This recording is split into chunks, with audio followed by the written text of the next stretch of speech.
Welcome back to my darkroom. Today we are looking at part 3 of our 3-part series on printing RA-4 color prints in the darkroom. In part 1 we looked at tools and materials that you'll need to get together. Part 2 we looked at the basics of determining exposure time and getting your color balance correct.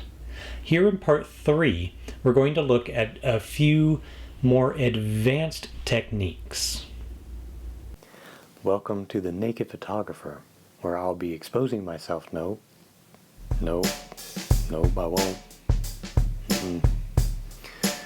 That sounded better in my head.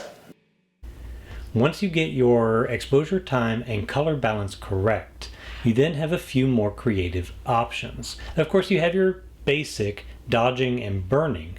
However, sometimes you need to have a little bit more creative control or interpretation of that print. And for that, I would recommend you do what's called a color RingAround.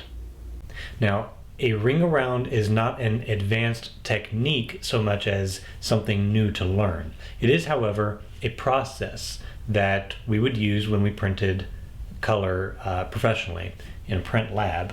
When you go through and do a test strip and then neutralize your color, you are getting really just a very direct interpretation of your negative. It's not always the most creative interpretation of that image. So what the RingAround does is it gives you an opportunity to see what other possibilities may be in the image that you may not have thought of before. The first thing you want to do is just make sure that the exposure really is the best one for you. So this is the exposure that we chose. This is one that we made last time. And then you typically make another print one stop under exposed and one stop over. That gives you an opportunity to see if maybe a darker or lighter image would have a better feel and better impact than the one that you chose from the test strip. In this case, I do feel that this exposure is the best. If this did not lose so much shadow detail, and you probably cannot see it at home, the subtleties of the image are probably lost through the video camera. But there is still quite a bit of texture in the dark details, but it is just a little too dark. And then this one is just washed out. So this really did come out to be the best exposure. So step 1, one stop less, one stop more, make sure it's the best exposure. So on to step 2, stage 2. This is where we start to see what color may actually be best for a creative interpretation as opposed to neutral. So this is the one that I neutralized before. What I have created here is a print that has 5 points and then another print that has 10 points of color in each of the 6 directions. That's the 3 subtractive colors, cyan, magenta, and yellow, and the 3 additive colors, blue, red, and green. So the way that this goes is from neutral, I have 5 points red, 10 points red, 5 points cyan, 10 points cyan, 5 and 10 yellow, 5 and 10 blue, 5 and 10 magenta, 5 and 10 points green. Why would we do this? Well, if we're doing something like a portrait, for example, we may find that a neutral color balance, that is one that has been printed with absolute correction for our color, may have skin tones that just aren't pleasing. The skin tones just don't pop. But in this case, I had to take a lot of magenta out and go towards the green. I didn't really deal with cyan and blue and yellow and all that. So I never would have seen what those options could have looked like as I was correcting. By doing this, I can see all the possibilities in the 6 major directions and then decide if this, while color neutral, is or is not the best interpretation of the scene. This is an early morning sunrise, so maybe a slightly warmer tone would be more pleasing. But because shadows can be a lot cooler in the early hours, maybe a little bit more cyan would actually give a better mood. So you kind of have to decide whether or not neutral is the best option, or if you really do need something a little bit more creatively free. This method, it does use a lot of paper, and so that is something that you have to balance on your own. Now, you don't have to print whole prints like I did. I did this for your benefit to better demonstrate what this is. It does look a little jumbled. I apologize for that. I've only got so much room on this wall to put it. You could easily just do a strip of what you feel is the most important. I could have done just right across through here, caught my shadows and greens, my yellows, the pole, all that sort of thing. And just done a color ring around with those. But now this can show me what colors or what the print does in each color. And you can do the increments at your discretion. I did 5 and 10 points of each. I could easily have gone 10 and 20 points of each, or even further. It depends on the scene. So again, if like a portrait, your skin tone wasn't quite there, maybe you're shooting in the golden hour and you want a little bit more of that golden color. Maybe you're photographing in the blue hour and you want more of that cool tone. You may not necessarily get that if you simply color balance and then stop. You may not know what other options are to evoke the mood that you really want in your image. So this is one technique that while printing professionally we would use in order to make sure we were getting the best interpretation for our clients. And then of course you might or should do one a little lighter and one a stop darker as well, to make sure that you actually did get the correct density again for the mood that you're going for. So RingARound, this is it. It does take a little bit of time, but not too much. I process these in a drum. I have 3 drums. Each drum will do 2 prints. So I could easily get 6 of these exposed and then just process them one after the other. And the whole RingARound took maybe 15-20 minutes. So not that difficult, not that time consuming, and pretty straightforward. If you're printing black and white, you can change your contrast of your print fairly easy through the use of a contrast filter. You can make the contrast go up or down by a tremendous amount, typically. But for color, you cannot control your contrast with simple filtration. Now, once upon a time, you could go out and buy a variety of contrast papers. Kodak, for example, if you wanted your mid contrast, you would get the Supra paper. For a lower contrast, you would get Portra, and for higher contrast, you would get Ultra. But those days are long gone. Now, there's only one contrast of paper from Kodak. Fuji has a few selections of paper as well, but nothing for high or low contrast. At least not specifically. There are a few different bases, a few different finishes, and that sort of thing. But typically, your contrast is set. So if you want to make your contrast higher or lower, you have a few different options. We're only going to look at one option for each, going up in contrast and going down. There are other methods, and we'll cover those in future videos. Today, however, we're going to look at the 2 simplest ways to affect your contrast. So this is my original.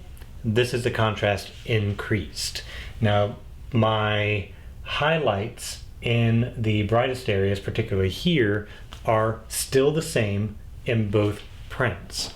What I have done is increased my shadows, the density in the shadows, and this is increasing contrast. This was easily accomplished with the addition of hydrogen peroxide. It comes as a 3% solution straight from the drugstore or the pharmacy, and I added 20 milliliters of hydrogen peroxide per 100 milliliters of my developer. This was too much. I could dial that back and get a little bit more subtle contrast control by not adding 20 milliliters. But I actually like the contrast of the original in this case, so playing around with it, I could fine tune it, but I decided just to stop there as proof of concept.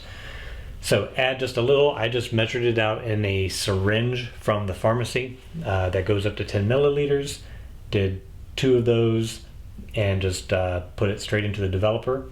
Easy to control, so if I wanted only a little bit of increase, then I would probably do 5 milliliters per 100 milliliters used, which is what my particular tank used, was 100 milliliters. Results are pretty direct. Now, I will warn you, I got extreme streaking in my print. It was a cyan streak all over. I could see it in the borders. They were stained, and I saw an overall cyan cast over the print. At first, I thought I did something wrong. Turns out I didn't. The addition of hydrogen peroxide did cause staining and streaking. It was easily remedied by adding a simple acetic acid stop bath after the developer, and then a quick water rinse, 30 seconds for each. Then after the water rinse, went into Blix, came out perfectly fine. So while I don't typically use any steps between developer and Blix on my prints while working in drums, I found it absolutely necessary when adding hydrogen peroxide. So if you increase your contrast using hydrogen peroxide, use very small amounts. I would recommend starting at 5 milliliters per 100 milliliters of developer, and then add an acetic acid stop bath, a water rinse, and then your Blix. For low contrast results, I added sodium sulfite to my developer. So again, this is the original, and this is lowered contrast. My light pole here in the middle has the exact same density, but my shadows clearly are brought up. So this lowered the contrast quite a bit. The sodium sulfite is extremely active and can easily just retard development completely. So you need to be extremely careful in how much you add. To that, what I would recommend, instead of adding sulfite directly to your developer, mix a stock solution of sodium sulfite into water. Mix it at 10 grams per liter of water. That will give you a very dilute sodium sulfite solution. I believe that's, what, 1% solution? 10 grams per liter. So that's a 1% solution of sodium sulfite. Then take that, in this case, this is 5 milliliters of that solution. So you will want to make sure you use a very small amount.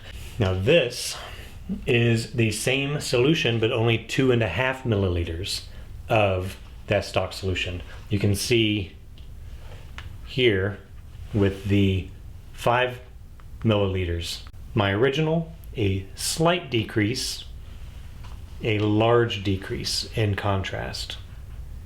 So just adding that 1% sodium sulfite solution has made a huge difference, and it does not take much.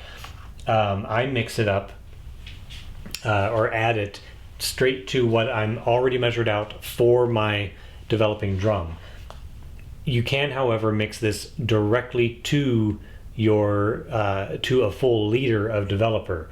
And so if I mixed, for example, this 5 milliliters per 100, that would be 50 milliliters of sulfite solution to a full liter of developer, whereas this would be 25 milliliters of stock solution to a full liter of developer. So the results are pretty dramatic, they are pretty quick, but they are very repeatable as long as you're very careful on your measurements. Again, I use a syringe from the pharmacy that you can get. Is for like measuring out medicine for children.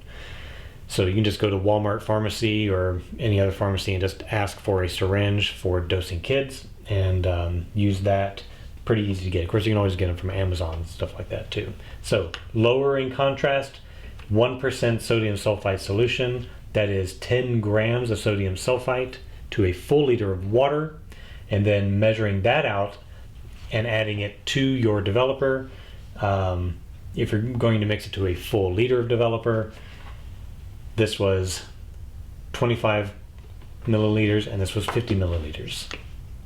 I recommend, if you're doing drums, add it only to the amount that you're about to put into the drum at that same ratio. So measure that carefully. So pretty dramatic. Two very easy ways to control your contrast: sodium sulfite solution or hydrogen peroxide. And that should get you started with some more advanced techniques. There are, of course, other ways to control your contrast than what we mentioned today. We'll cover those in other videos because they are a lot more involved than simply adding either hydrogen peroxide to your developer or a simple sodium sulfite solution. Although both of those techniques are extremely effective. But we'll look at things such as pre-flashing, which is similar to black and white pre-flashing, but different enough that it will warrant its own video. And then for upping the contrast, we can also use a different fix and bleach step before our actual blicks. It's a lot more involved, so we'll take some more time another day to do it. And then there's always masking, which will give you a variety of different effects, such as lowering or raising your contrast, changing your sharpness, and doing a bunch of other things. I'm working on a larger series of masking, so we'll deal with that another time, but that one is quite a bit more involved, so it'll be its own series sometime in the future, so bear with me on that. But this should get you started. So to recap, the RingAround is for looking at alternatives to your print time and color balance in order to get the best interpretation of your image. Then you can lower your contrast by using a simple sodium sulfite solution. And then for raising your contrast, use just a standard 3% hydrogen peroxide solution, which is available from drugstores and pharmacies. So very straightforward. It'll get you some contrast range that you may not get otherwise. And then you should be able to make the prints that you want. So thanks again for watching. Please like, comment, and subscribe. And if you have any other suggestions for videos, I'm always listening and will try to fit everything in that you want to see.